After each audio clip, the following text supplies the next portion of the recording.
एक राजा को अपनी प्रजा की देखरेख करनी होती है, लेकिन अगर राजा अभिमानी और कर वसूली करने वाला और अपने शौक में ही डूबा हो तो प्रजा को बहुत दुख झेलना पड़ता है। एक छोटे से राज्य का राजा बड़ा अभिमानी था। गांव में किसानों की हालत बहुत खराब थी। कई सालों से पर्याप्त बारिश नहीं हो रही थी, जिस कारण फसल अच्छी नहीं हो रही थी। लेकिन फिर भी वो अपनी प्रजा की तरफ बिल्कुल भी ध्यान नहीं दे रहा था। वह अपनी ही मस्ती में मस्त रहता था। गांव के गरीब किसान बहुत परेशान थे। उनके पास न खेती करने के लिए पर्याप्त धन नहीं था, बीज और दूसरी अवस्था करने के लिए भी उन्हें बहुत परेशानी हो रही थी। वो इस बात से परेशान थे कि अगर यही हाल चलता रहा तो एक दिन आएगा जब उनके मवेशी, बैल और गाय वो भी नहीं रहेंगे। इसकी सूचना राजा को भी थी, लेकिन राजा है अपने दरबार में ही रहता था। तरह तरह के खेल नाटक का आयोजन भी करता था। अपनी शौक की चीजों में वो धन को उड़ाता था। राजा को खूबसूरत अनाखी वस्तुओं को एकत्रित करने का शौक था, लेकिन उसने राज्य की ओर ध्यान नहीं दिया। कई बार राज्य के जो गरीब किसान थे राजा के दरबार में गुहार लगाने गए थे। उन्हें सिर्फ दिलासा देकर वापस लौटा दिया जाता था। कर माफी के लिए भी कई बार राजा से आगे गुहार लगाई गई, लेकिन राजा के कानों में जूं तक नहीं रेंगी। गांव में एक बुजुर्ग थे। उनका कहना था कि वो ऐसे किसी एक व्यक्ति को जानते हैं जो कि बहुत समझदार और चतुर है, जो किसी तरह से राजा को समझाने में गांव की सहायता कर सकता है। उस बुजुर्ग व्यक्ति ने उस बुद्धिमान व्यक्ति का पता लगाया। उस बुद्धिमान व्यक्ति के पास पूरा गांव गया।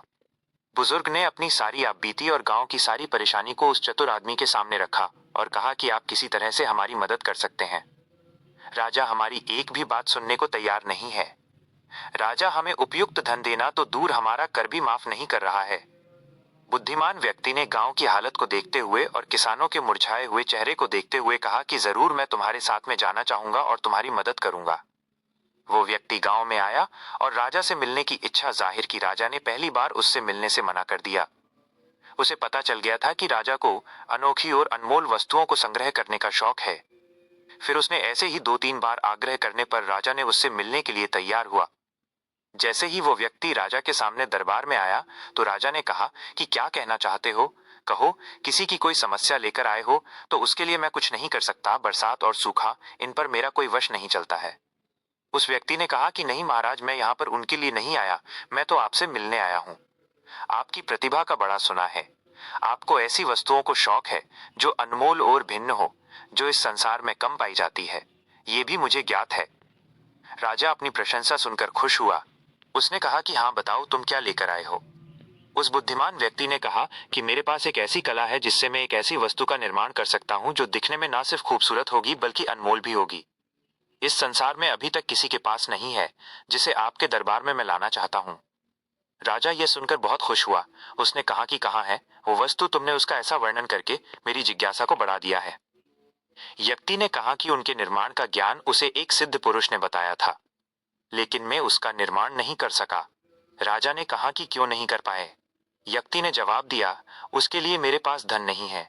मैं चाहता तो किसी भी राजा के दरबार में जाकर मांग सकता था, लेकिन मैंने आपको चुना क्योंकि उसके पीछे भी एक कारण है जो मैं आपको अभी नहीं बता सकता। राजा ने कहा कि हमारे पास धन की कोई नहीं, लेकिन वो वस्तु है कहाँ। व्यक्ति ने कहा उसे निर्माण करने में 8 माह का समय लगेगा और उसकी विधि मुझे गुप्त रखनी पड़ेगी, वो मैं नहीं बता सकता है। राजा के दरबार में थोड़ी खलबली मच गई और उन्होंने कहा कि ये व्यक्ति शायद झूठ बोल रहा है। उस व्यक्ति ने कहा कि नहीं महाराज, मैं सच कह रहा हूँ। मैं आपको एक ऐसी वस्तु का निर्माण करके दूंगा जिसका रहस्य सिर्फ मुझे पता है।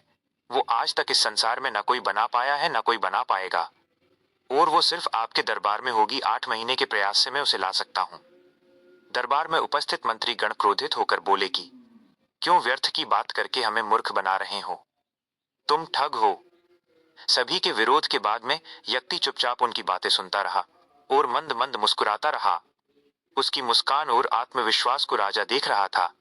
वो बिल्कुल भी भयभीत नहीं था। राजा ने कहा कि ठीक है, तुम्हें जितना धन चाहिए तुम लेकर जा सकते हो, लेकिन अगर 8 महीने के बाद वो वस्तु नहीं मिली या तुमने राज्य छोड़ने का प्रयास किया तो तुम्हें मृत्यु दंड दिया जाएगा। उस व्यक्ति ने कहा कि जो आप मुझे दंड देना चाहे वो मुझे स्वीकार होगा, लेकिन अगर वस्तु आपको पसंद आई तो आप मुझे मुंह मांगा उपहार देंगे। राजा ने उसकी शर्त को मान लिया और आदेश दिया कि उसे जब जितना धन और दूसरी सामग्री चाहिए दे दी जाए। बस वो व्यक्ति हर 10-15 दिन में मुंह मांगा धन राज दरबार से ले जाने लगा। दिन बीतते गए, राजा के मंत्री गण और खुद राजा को चिंता जरूर हो रही थी, क्योंकि वो बहुत अधिक धन लेकर जाने लगा था। लेकिन राजा अब मना भी नहीं कर सकता था। व्यक्ति उस धन को गांव में वितरित करता था। अब 8वां महीना आने वाला ही था, 15 दिन शेष बचे थे। तब वो राजा के दरबार में उपस्थित हुआ और उसने राजा से अकेले मिलने को कहा। राजा उसकी कहीं बात को मान लिया और उसे अपने कक्ष में बुलाया और पूछा कि कहो, ऐसा क्या है जो तुम कहना चाहते हो। उसने कहा कि महाराज, मैंने वो वस्तु बना तो ली है, लेकिन जैसा कि मैंने पहले दिन कहा था कि मैंने बहुत राजा को छोड़कर आपके दरबार में आना क्यों पसंद किया, उसका राज मैं आपको कहता हूं। उस वस्तु के निर्माण होने के बाद में उसे देखने की कुछ शर्तें हैं कि वो वस्तु सिर्फ उन्हीं व्यक्तियों को दिखाई देगी जिसका मन निर्मल हो, जिसने कभी झूठ नहीं बोला हो, जो निडर हो, जो इस धरती पर सबसे शक्तिशाली होगा, साथ ही छोटे से राज्य का राजा बल्कि पूरी पृथ्वी का राजा बनने का अधिकारी होगा। मुझे लगता है कि आप में वो योग्यता है, इसलिए मैं आपके पास आया, और वो वस्तु को उजागर करने के बाद मेरा सोचना सही साबित होगा। आपके राज्य में आपके कुछ मंत्री भी हैं जो शायद उसके अधिकारी हो सकते हैं। अगर उनमें से किसी को भी वस्तु दिखाई नहीं दी और आपको दिखाई दी, इसका मतलब वो महान पुरुष आप ही होंगे। राजा उस व्यक्ति की बात सुन चिंता में पड़ गया और उस वस्तु के विषय में सोचने लगा। 15 दिन के पश्चात वो युवक चांदी की थाल लेकर वापस आया। दरबार में जब वो आया तब दरबार में खलबली मच गई। सभी लोग आपस में बातें करने लगे। राजा की नजरें सब पर थीं। राजा ने कहा, शांत हो जाए। दरबार के सेनापति बोल रहे थे कि इस युवक ने हमारा धन लिया है और ये अब हमें इस तरह से छल रहा है। ये कुछ भी लेकर नहीं आया है सिवाय इस थाल के। दरबार में, महाराज आप बताइए, हम इसका क्या करें? इसको मृत्यु देना ही चाहिए।